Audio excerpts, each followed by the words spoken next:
I'm Eric Marcus. 40 years ago, news first broke into the mainstream of a deadly new disease. I was coming of age and coming out in New York City during the first years of the AIDS crisis. Friends and neighbors fell ill and died. Our community was changed forever. This is an audio memoir of that time. It's a record of my experiences between 1981 and 1988, and a journey to connect with some of the people who went through it with me. By the start of 1983, the Centers for Disease Control reported that 1,221 people had been diagnosed with AIDS in the United States. 748 had died. Many thousands more had symptoms that would prove to be the early stages of the disease. At the start of 1983, I was lonely. I was single, and I didn't want to be. I didn't feel a connection to any of New York City's gay communities, and I hadn't yet found a professional community. I didn't belong. But I longed to. This is Chapter 2, Not Alone.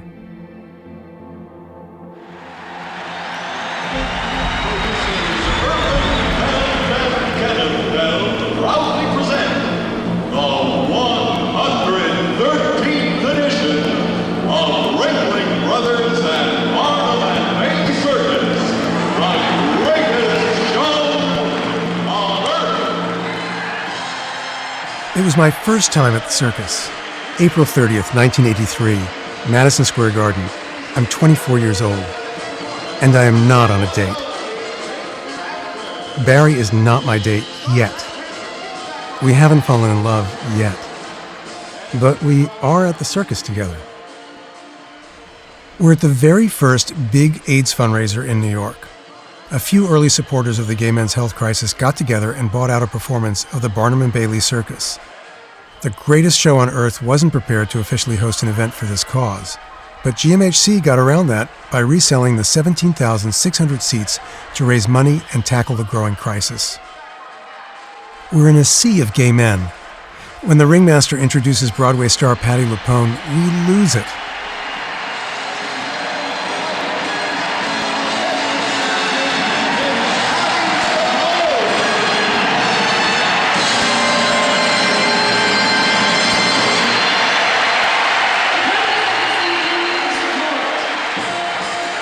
After a moving speech from Patti, Leonard Bernstein walks across the floor of the arena to conduct the orchestra for the Star-Spangled Banner.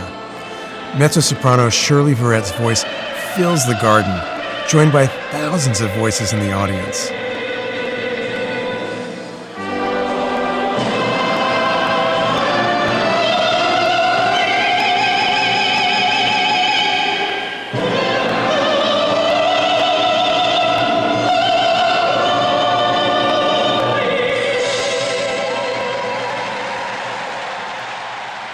Patriotism, clowns, and AIDS. Seems improbable now, but felt so right in the moment. Word spread like fire, and who doesn't want to go to the circus?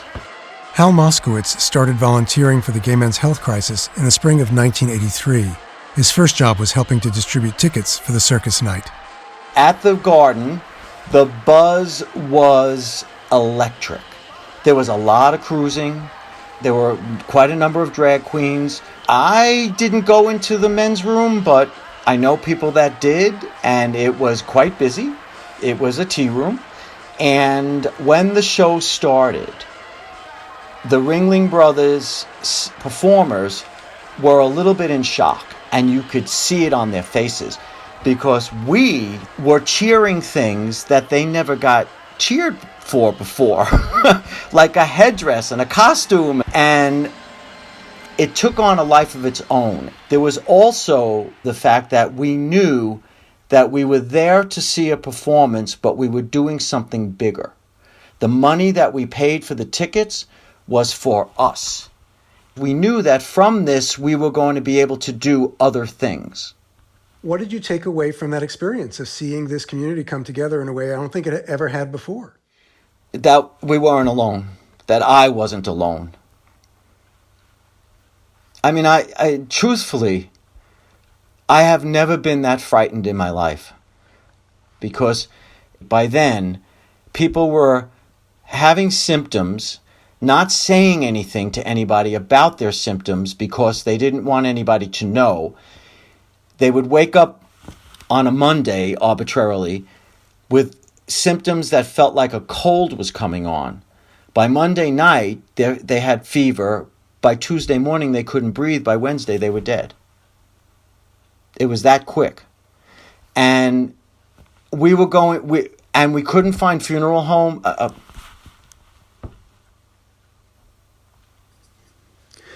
I remember. Everybody knew that they bought the ticket to raise funds to figure out what the hell was going on. Because nobody would listen to us. The hospitals, the doctors, nobody. We were helping ourselves. It wasn't like, I'm out, I'm proud, here I am, get used to it. It was like, here's my $5, use it for me and everybody else. And we were happy to be together. Most people were concerned about what was happening. They were thinking about what was happening. They were mourning. They were frightened. They were sick. But this was the first time we were all in the same place. The show of solidarity in the fight against AIDS, the visibility, the sheer numbers, it felt groundbreaking. The city's mayor, Ed Koch, was there, and he promised help was on the way.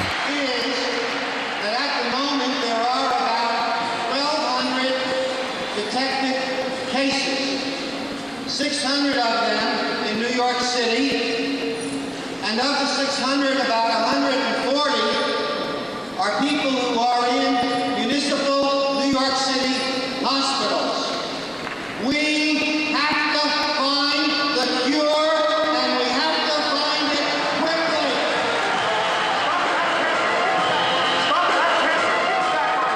What will stay with me forever about that night at the circus is, for the first time, being in an arena packed with people like me. I'd never felt connected to the gay community like that before. It was a feeling of belonging, of coming together to face something terrifying, with joy. When I looked in the New York Times the next day to see what had been written about it, there was nothing, not even a ripple in the mainstream consciousness. Something that felt so big and still feels so significant sank without a trace. Ask anyone who was there that night. We remember it, crystal clear. 17,600 of us. And me, and Barry. Barry and I had been colleagues at the Ziff Davis Publishing Company for the past couple of months. I liked Barry right away and figured he was gay. I didn't ask, he didn't tell, but I knew. I wasn't smitten, not even a hint of a budding crush, but I did look forward to seeing him each day. He was charismatic, a bit goofy looking, tall, thin, and gangly, sort of like a human Gumby. A brilliant smile, the best teeth of any human on the planet. Barry was also a rube, a very charming rube, totally clueless when it came to life in the big city. He was from a small town in the Central Valley of California, a one-time forest firefighter. Barry had 6 years on me, but as the native New Yorker, I happily took on the role of urban mentor. I arrived at Ziff Davis at a crazy moment of explosive growth in computer publishing, and before long, I was promoted from a temp to startup managing editor on a series of computer magazines. We were surrounded by wires and pliers guys. Computer hardware really got them going. But Barry cared as much about computers as I did, which is to say not much. We loved writing, and found the work thrillingly creative, despite the subject matter. My first experience of falling in love had been like a baseball bat to the head. Instant. With Barry, there was no baseball bat. It was a slow burn. So slow, in fact, that when my friend Libby extends an invitation in late July of 1983 to spend the weekend at our family's beach house on the North Fork of Long Island, I tell myself that I'm asking if I can bring Barry because it'll be a chance to show him a very different side of New York. Just an extension of my New York tour guide duties for the California country bumpkin. Libby's invitation had been for me. I tell Libby that Barry is new to the city, and she says, of course, he can come too. I say nothing about Barry being gay. I say nothing about me being gay. It just seemed easier that way. Well, I was afraid of how Libby might react. Not that I had any specific reason to think she'd react badly, but I was always afraid. If you can imagine the perfect summer cottage in the perfect beachy setting, That's the place Barry and I pull up to in our rental car on a Saturday in late July 1983, the seashells and the sandy dirt driveway crunching under our wheels.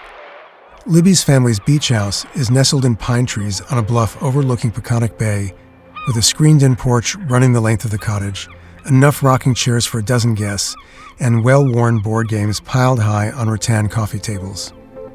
We change into bathing suits and t-shirts, and the three of us head down to the dock and Libby's little sunfish sailboat. As we crawl on board, I say a prayer to myself. Please don't get seasick. I'm so hypersensitive to motion that once I got seasick on a pedal boat mere feet from the shore. We're out on the water for more than an hour.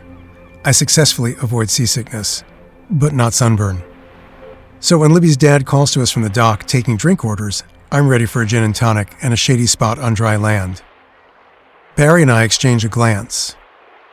More than a glance. When you know, you know. And then we started dating each other seriously in July of '83, and we couldn't tell anybody at the office that we were having a relationship. So we would take the subway to work together and then go out different exits of the subway or wait a little while. One of us would wait downstairs and not go in together because we were afraid to tell our boss we had the same boss. We came clean within a couple of months, but it was that whole pretend glancing at each other at the office and leaving something on his desk for him. I left him a little container of watermelons. I knew he loved watermelon. It was all very sweet. And then when we told our boss, he and his wife were so totally supportive, embraced us, invited us out for dinner, had us to their apartment. They couldn't have been more wonderful to us, which was so affirming to be this young couple in a time when everybody said a relationship between two men couldn't last. And I was determined that this relationship would last no matter what. For better or for worse? For better or for worse. Ever since that first article in 1981 about the rare cancer, I kept looking to the New York Times for reporting on the AIDS crisis. Slim pickings. Like I said, there had been nothing on the GMHC event at Madison Square Garden. In fact, it wasn't until almost 2 years into the epidemic that AIDS made it onto the front page of the Times. Even now, it shocks me how little information was in the mainstream back then, how little AIDS was covered, how invisible LGBTQ people were when it came to the news media. But despite that, I wanted to work in mainstream media. I loved writing. I loved asking questions. I loved being published. I loved Barry, but I didn't want to work in computer magazines forever. I had enough money for 1 year of grad school thanks to veterans benefits from my dead father, so I headed to Columbia University's Graduate School of Journalism. I was totally unprepared for what breaking into mainstream media meant for someone like me. Thankfully, I wasn't the only one. There were 100 students in my class at the J School. 2 of us were out. It was such a relief when Stuart and I spotted each other stepping on board the Circle Line Ferry, the semester's inaugural event the night before classes started. How did we spot each other? Because I remember thinking, the other gay guy in the class. I don't know if you thought the same thing. Yeah, you had sort of that neo-preppy gay look of the time that no longer really exists. And I thought, oh my God, there's another gay guy. Right off the bat, a dean warned me that being out could ruin my career prospects, and leaving J School with a clip file full of stories about the gay community or about AIDS would make it impossible to get a job in mainstream journalism. I heard him loud and clear. But when Stuart came up with an idea for a short film about AIDS for a documentary class we were taking, I jumped on board. I picked a topic that had actually not gotten a lot of coverage yet, which is how are gay men changing their dating behavior and sexual behavior in the context of HIV/AIDS and the threat that it presented to their health. My memory is that the 2 of us want to be on the same team working on this piece, and that the lead professor objected and said that the 2 gay guys couldn't be on the same team, and I wound up dropping the class. Now that you mention it, I do recall that we had talked about that and that happened. I had entirely forgotten about that. Yeah, I was really keenly interested in doing documentaries, but I was very disappointed. And I don't remember pushing back in a big way then, but he was firm about it. Since the film had been Stuart's idea, I bowed out and dropped the class. Stewart pressed on with the project. We received so much negative feedback, and I would characterize it as harassment from both professors. So one professor said, "You say that you're reporting on the gay community. What is the gay community? I don't even know if it exists. Can you prove that a gay community exists?" He also asked, which was really so shocking, when we talk about the gay community, are we also including the Nazis who were homosexual? The other professor, she warned us strenuously that we were at risk for becoming ill if we worked on this project, that we would be close to people with HIV/AIDS, that we might be in laboratories, and that we would be putting ourselves at risk. Despite being bullied out of the documentary class, I managed to tag along with Stewart for one early morning shoot at a bathhouse, which was wild because the bathhouses were under intense scrutiny at the time, but the manager of a gay bathhouse on East 56th Street let us in to film. It was an important story to tell. Aspects of gay life were being changed forever, and plenty of people were not happy about it. The bathhouses were at the center of a fierce debate in the community about how to handle the crisis, how to live our lives in the new reality. The videotape of the short documentary film I helped Stewart make is long gone, but I'm going to play a segment for you from a public TV show from around the same time that lays out the conflict that was playing out in bedrooms and bars and bathhouses around the city. Vito Russo, one of my heroes of the movement, was hosting a show for and by the gay community called Our Time. He's joined by Charles Jurist, a writer for the gay newspaper The New York Native, and Michael Callan, who'd been diagnosed with AIDS and became an activist. The issue of promiscuity is a really hot issue surrounding the question of AIDS right now. There's been an ongoing and often heated debate about the relationship of sexually transmitted diseases and promiscuity and the gay male lifestyle in the 70s and 80s. And we've decided to invite two people who for the past year and a half have been debating this with their friends and writing about it in the gay press, and have them air their views in point counterpoint. First, Charles Jurist will have his say, and then I'll introduce Michael Callan, who will do a counterpoint to his discussion. I'm a gay man. It took me years to bring myself to say that openly and with pride. Certainly my sexuality is only a part of my gayness, but it is the central part. If I can't join another man's body to mine, then how am I gay? Liking Bette Midler isn't enough. Make no mistake, I know about this disease and I know it may strike me tomorrow. I'm scared.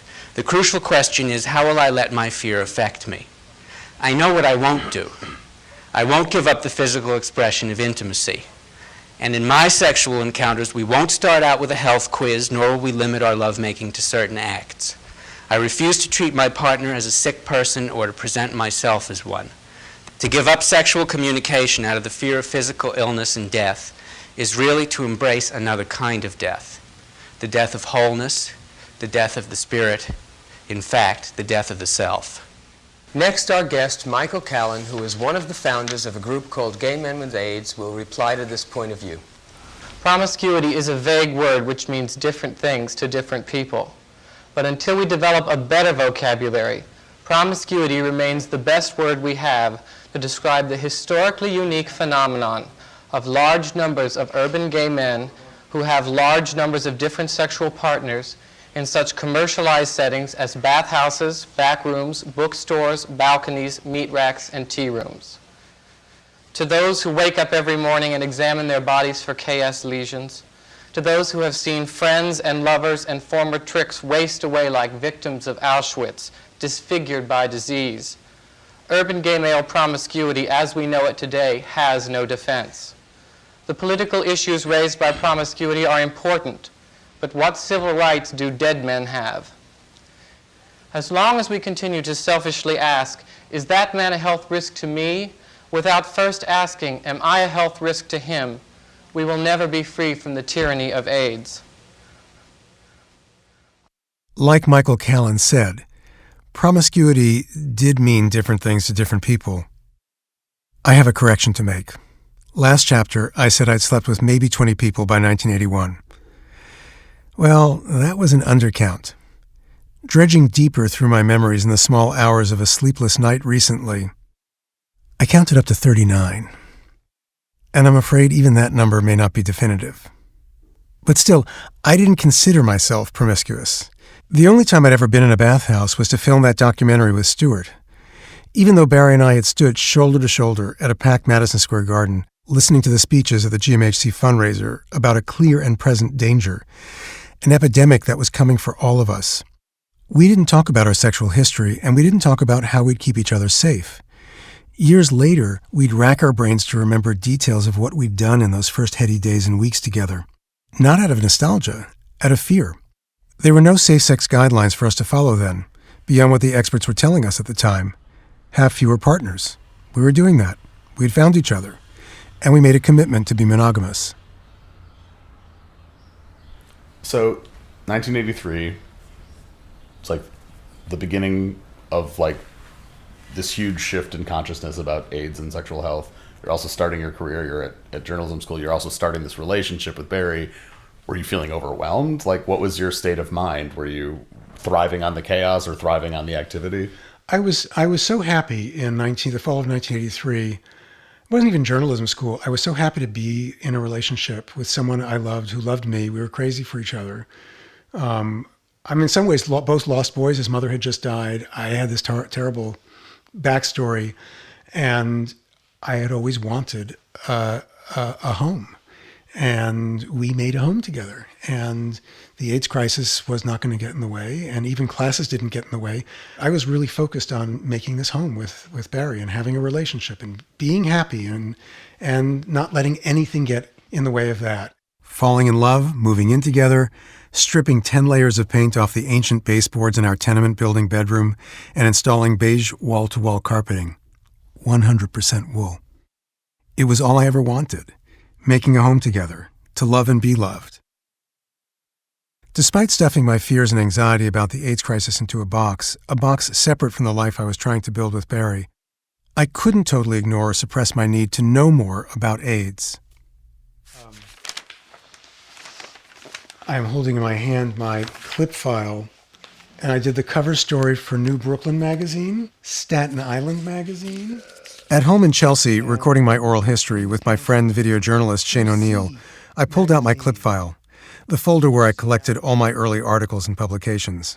I came to see that I had something to say, and I liked asking people questions. And I liked the writing, and I liked the creative process. I liked having my name in the byline. I did not think that I would wind up... The last thing I would have thought I'd wind up doing was becoming a professional homosexual and writing about gay people. And when did that start? That started my second semester of graduate school at Columbia, and I was writing about AIDS. That's when it started. How did you decide to start doing that? If it sounds like you didn't want that to be your niche, it seems like a strong choice. I was most interested in writing about urban issues and architecture, but I learned about this nun who ran a unit at St. Vincent's Hospital, and they were counseling gay men whose partners had died from AIDS. So I wrote about the nuns, and it was fascinating and interesting, and nobody else was writing about it. With the headline, Nun Leads Group for Persons Bereft by AIDS. That is Central Casting Nun. Sister Patrice Murphy, yes. Yeah. And then I wrote another article, which I have in this same file, with the headline, Nobody Knows How Many Have AIDS. That was after the nun story. Nobody Knows How Many Have AIDS is the headline and lead of this story. Yeah. And when I reread that recently, I didn't know I wrote a second article. I had forgotten completely. And going through my clip file, I found this article, which I'd written at the end of my year at Columbia. But I wanted to know, I guess for myself.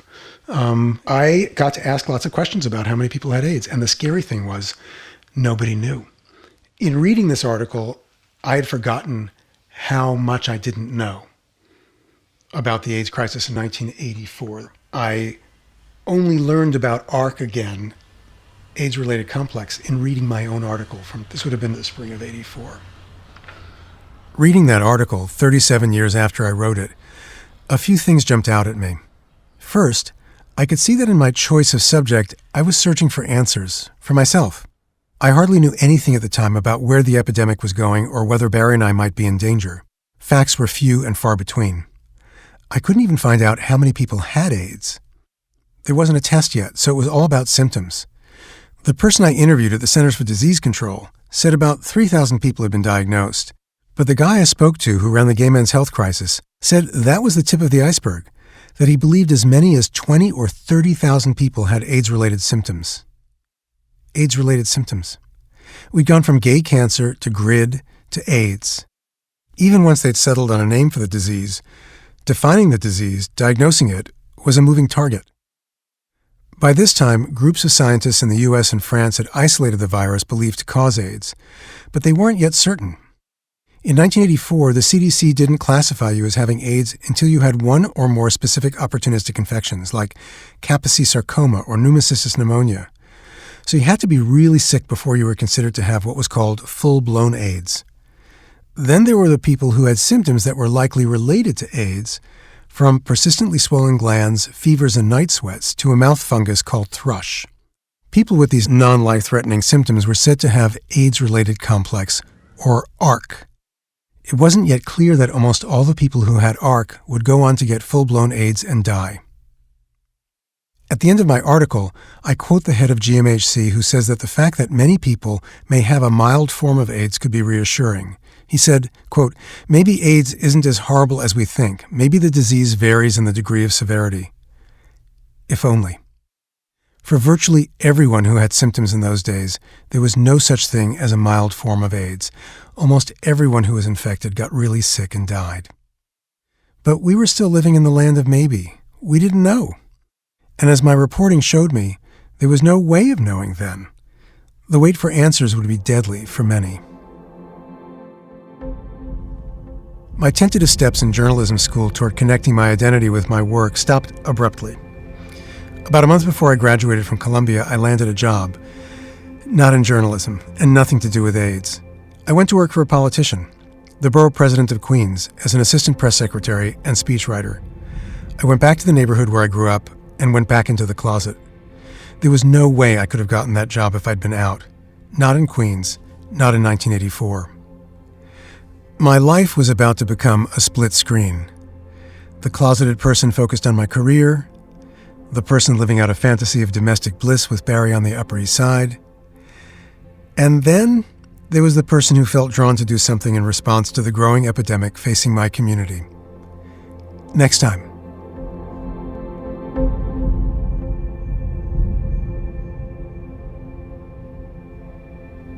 Postscript. It was heartbreaking rewatching that clip from Vito Russo's show, Our Time. The internal conflict over how to love and make love in a time of disease and terrifying uncertainty. A community divided over how to respond, but in the end, facing the same devastating odds. Vito Russo died in November 1990. Charles Jurist died in June 1991. And Michael Callan died in December 1993. All from complications of AIDS. Many thanks to our hard-working crew at Making Gay History, including story editor Sarah Birmingham, assistant producer and sound designer Ray Kantrowitz, deputy director Inga Dataya, researcher Brian Faree, photo editor Michael Green, and our social media producers Christiana Pena and Nick Porter. This season was recorded at CDM Sound Studios. Special thanks to interviewer/oral historian Shane O'Neill and our listening circle, including Sid Ballou, Cheryl Furjanic, Dr. Jamila Humphrey, Ann Northrup, Benjamin Riskin, Jenna Weiss-Berman, and Mike Weinrip. Thanks also to Hal Moskowitz and Stuart Shear for sharing their memories. And we're extremely grateful to Richard Dworkin for the GMHC Circus Night footage. We'll link to his YouTube channel in our episode notes. Our theme music was composed by Fritz Myers with additional scoring by Ray Kantrowitz. This season of the podcast was made possible by the generous support of the Jonathan Logan Family Foundation, Broadway Cares Equity Fights AIDS, the Calamus Foundation, the Kipper Family Foundation, Andrew and Irwin Press, Bill Cucks, Jeff Soroff, Kevin Williams, Kathy Dancer, Hal Brody and Don Smith, and scores of other individual supporters. Thank you so much. Coming of Age During the AIDS Crisis is a production of Making Gay History with assistance from the New York Public Library's Manuscripts and Archives Division and the One Archives at the USC Libraries. I'm Eric Marcus. So long, until next time.